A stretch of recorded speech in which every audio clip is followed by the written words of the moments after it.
हाय दोस्तों, welcome back to my channel government job. और आज मैं आपके साथ डिस्कस करूंगा कि ईसीजी सीपीओ का जो फाइनली पेपर जो हो गया है शिफ्ट 1 और शिफ्ट 2 में, वो पेपर कैसा रहा और पेपर का लेवल क्या था, इजी था, हार्ड था, वो सारी चीज़ें हम आज अब डिस्कस करेंगे।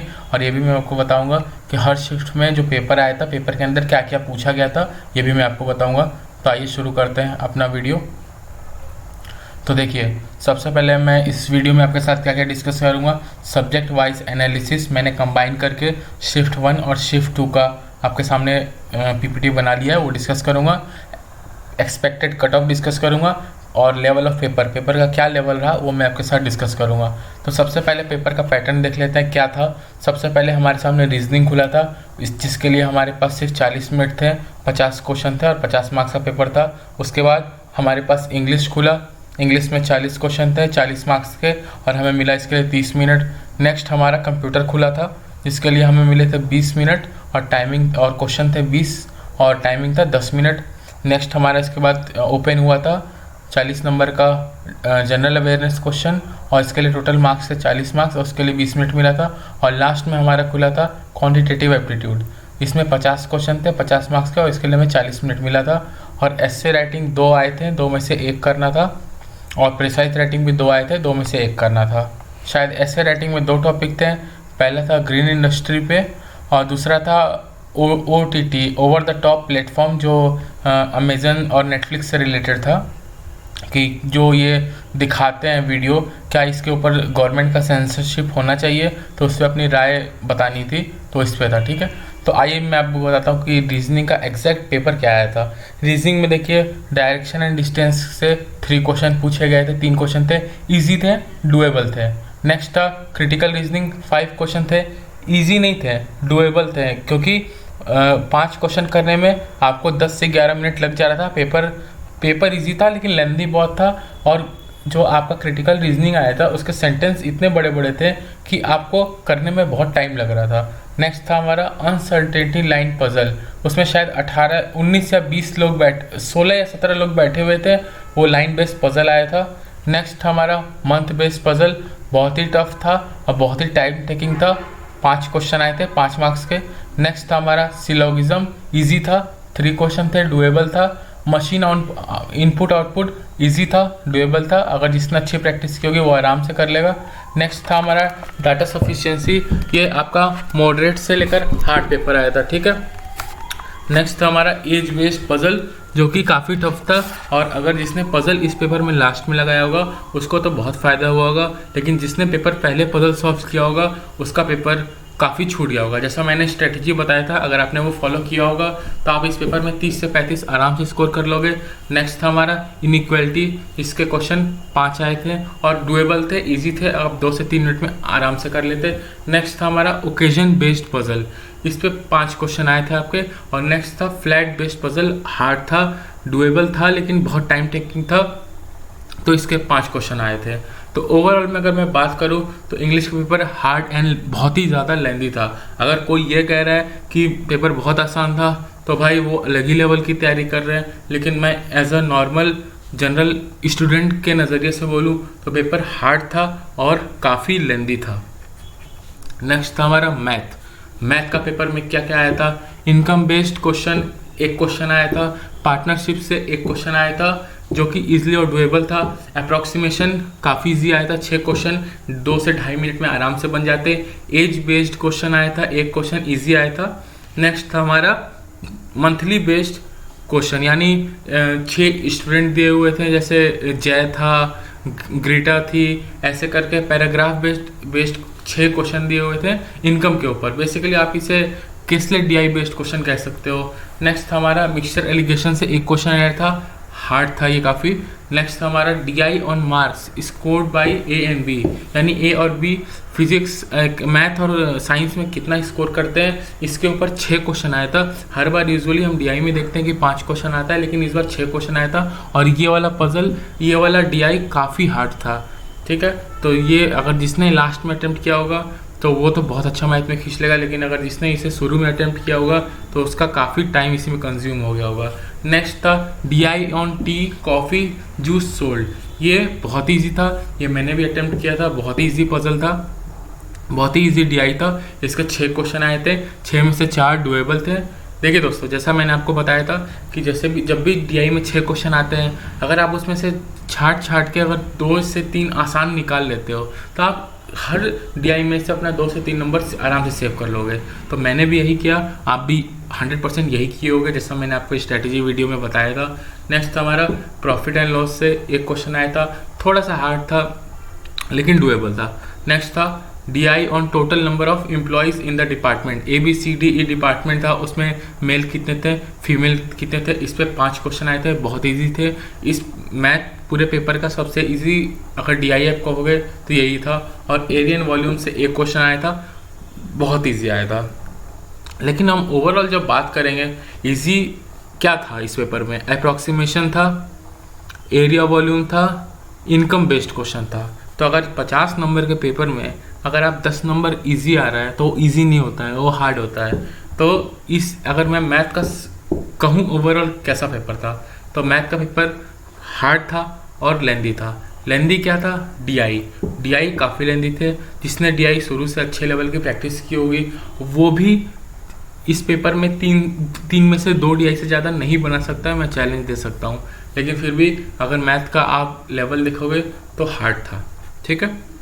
अब मैं नेक्स्ट बात करूँगा इंग्लिश कैसा था। इंग्लिश अगर रीजनिंग और मैथ इससे कंपेयर करोगे तो रीजनिंग इजी था, डुएबल था, ठीक है। इसमें फिलर डबल बेस्ड आए थे जिसके 3 क्वेश्चन आए थे। रीडिंग कॉम्प्रिहेंशन और मेंटल वेलबींग से रिलेटेड आया था। रीडिंग कॉम्प्रिहेंशन 4 आया था। थीम बेस्ड क्वेश्चन आया था 2 क्वेश्चन। इस थीम बेस्ड में क्या था दोस्तों, ऐसे 5 सेंटेंस दिए हुए थे, 5 में से जो 4 सेंटेंस थे एक ही थीम को फॉलो कर रहे थे और एक थीम को फॉलो नहीं कर रहा था, ठीक है। तो इसमें से आपको जो थीम को फॉलो नहीं कर रहा था उसको टिक मार्क करके आना था। तो इसके 2 क्वेश्चन आए थे। फ्रेज रिप्लेसमेंट डुएबल था, इजी था, इसके 4 क्वेश्चन आए थे। नेक्स्ट था हमारा पैराजम्बल, बहुत ही ईजी आया था, बहुत ही, अगर जिसने अच्छे से प्रैक्टिस की होगी तो 1 से 1.5 मिनट में आराम से बन जाएंगे ये। तो ये 5 क्वेश्चन इसके आए थे। और एक क्लोज टेस्ट आया था animal flora fossil fuel based. इसमें मैं श्योर नहीं था कि इसमें 4 क्वेश्चन आए थे कि 5 आए थे, इसलिए मैंने यहाँ लिखा नहीं, लेकिन मेरे हिसाब से 5 क्वेश्चन आए थे, ठीक है। वर्ड रिप्लेसमेंट के 4 क्वेश्चन आए थे, गलती से मैंने 6 क्वेश्चन टाइप कर दिया है। इसके टोटल 4 क्वेश्चन आए थे और ईजी थे। और एक पैसेज आया था ग्रामर रूल पे बेस्ड। आप दोस्तों बताइएगा कि यही था कि नहीं। ग्रामर रूल पे बेस्ड एक पैसेज आया था जो 5 क्वेश्चन आए थे और मॉडरेट थे।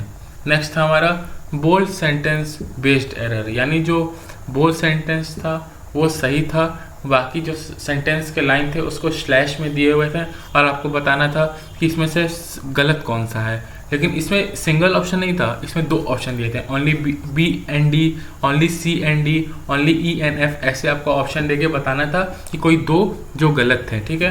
तो अगर मैं ओवरऑल देखूँ तो इंग्लिश का सेक्शन रीजनिंग और मैथ से कंपेयर करें तो मॉडरेट था, डिफ़िकल्ट नहीं था। अगर जिसने इंग्लिश में अच्छी रीडिंग लगाई होगी तो अच्छे से इसमें स्कोर कर सकता है, ठीक है। अब आइए मैं आपको बताता हूँ कि कंप्यूटर का सेक्शन कैसा था। मेरे हिसाब से कंप्यूटर का सेक्शन सबसे ईजीएस्ट था। अगर आपने अच्छे से पढ़ाई की होगी तो 20 में से आप 12 से 15 नंबर मुश्किल से 8 मिनट में, आप 8 से 6 मिनट में ला दोगे।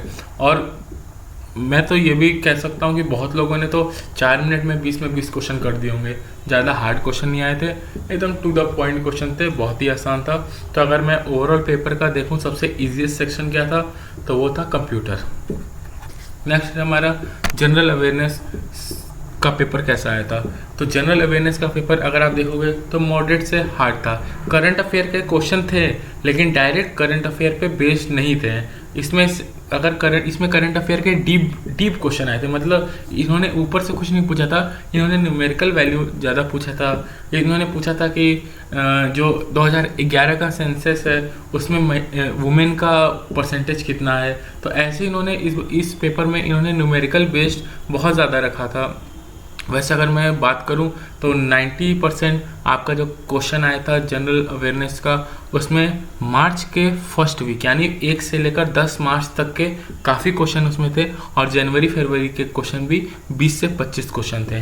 तो अगर मैं ओवरऑल एक स्टूडेंट के नज़रिए से बात करूं तो इसमें अगर आप इसको मैं रेट करूँगा, ये मॉडरेट से हार्ड पेपर था। हाँ, क्योंकि ये दोस्तों डायरेक्ट क्वेश्चन जैसे हम पढ़ते हैं, जिस भी वेबसाइट्स को हम फॉलो करते हैं तो उसमें डायरेक्ट क्वेश्चन और आंसर बेस्ड रहते हैं, लेकिन इसमें डायरेक्ट क्वेश्चन और आंसर बेस्ड कुछ भी नहीं था, इसमें डीप पूछा था, तो इसलिए मैं इसको मॉडरेट से हार्ड कहूँगा। ठीक है, नेक्स्ट हमारा ओवरऑल सेफ अटेम्प्ट कितना होना चाहिए।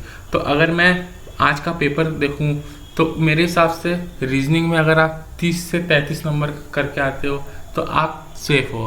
अब आप ये सोच रहोगे कि मैंने इतना कम क्यों लिखा है या इतना ज़्यादा क्यों लिखा है, क्योंकि देखो दोस्तों, इसमें वैकेंसी बहुत कम है, तो अगर वैकेंसी कम है तो कट ऑफ हाई तो जाएगी, लेकिन पेपर भी तो उस लेवल का होना चाहिए। अगर पेपर ही हार्ड अगर ये लोग कर देंगे तो कैसे हाई जाएगा। ठीक है, फिर भी मैं आपको बताता हूँ कि मेरे हिसाब से, ये मेरा थॉट है, मैं हो सकता है आपको पेपर बहुत इजी लगा हो, लेकिन मेरे हिसाब से रीजनिंग का सेफ अटेम्प्ट 30 से 33 नंबर हो सकता है। मैथ का सेफ अटेम्प्ट 25 से 28 नंबर हो सकता है, क्योंकि मैथ का पेपर बहुत ही ज़्यादा लेंथी था।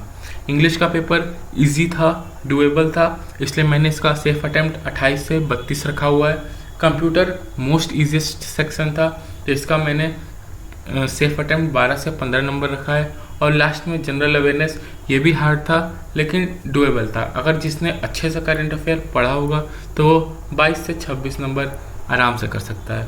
तो अगर मैं बात करूं तो 200 नंबर में से अगर आप 117 से 134 के बीच में अटेम्प्ट किए हो विथ 100% एक्यूरेसी, तो दोस्तों आप इंटरव्यू के लिए 100% तैयार हो जाओ, क्योंकि ये तो सिर्फ ऑब्जेक्टिव का है। अगर आप इसमें अभी आपका नंबर किसका भी जुड़ेगा, इसमें अभी आपका नंबर एसए का भी जुड़ेगा, तो ये नंबर आपका पहुंच जाएगा 170 के आसपास, तो जो कि बहुत ही अच्छा स्कोर है इंटरव्यू के लिए। तो अगर आपने 117 से 134 के बीच में अटेम्प्ट किया है तो दोस्तों आप इंटरव्यू की तैयारी 100% करो। ये मत सोचो कि रिज़ल्ट आएगा मैं तब तैयारी करूँगा। ठीक है, तो आप ये 100% तैयारी करो। और एक्सपेक्टेड कट ऑफ, तो मेरे हिसाब से एक्सपेक्टेड कट ऑफ 117 से 134 के बीच में जितने भी बच्चे हैं, अगर उन्होंने इतना अटेम्प्ट किया भी हुआ है, अगर एक दो गलत भी है तो भी कोई दिक्कत नहीं है, वो आपका डिस्क्रिप्टिव पेपर कवर कर लेगा। लेकिन अगर आप 117 से 134 के बीच में अटेम्प्ट कर रहे हो तो दोस्तों आप तैयारी में लग जाओ, आप 100% इंटरव्यू के लिए सेलेक्ट हो गए, आप याद रखना। और जैसा कि नोटिफिकेशन में दिया हुआ है, हमारा इसका रिज़ल्ट आने वाले 8 दिन में आ जाएगा, तो मैं आपके लिए कल से इंटरव्यू का भी वीडियो डालना शुरू कर दूंगा। आप 100% दोस्तों तैयार हो जाओ इंटरव्यू के लिए। ठीक है, तो ये था मेरा पीपीटी, सब्जेक्ट वाइज मैंने एनालिसिस किया। ये मेरे हिसाब से हो सकता है ये पर्सन टू पर्सन डिफ़र करे, लेकिन मैं एज अ स्टूडेंट इसको जज किया हूँ इस पेपर को, और इसलिए मैं आपके सामने लेके आया हूँ।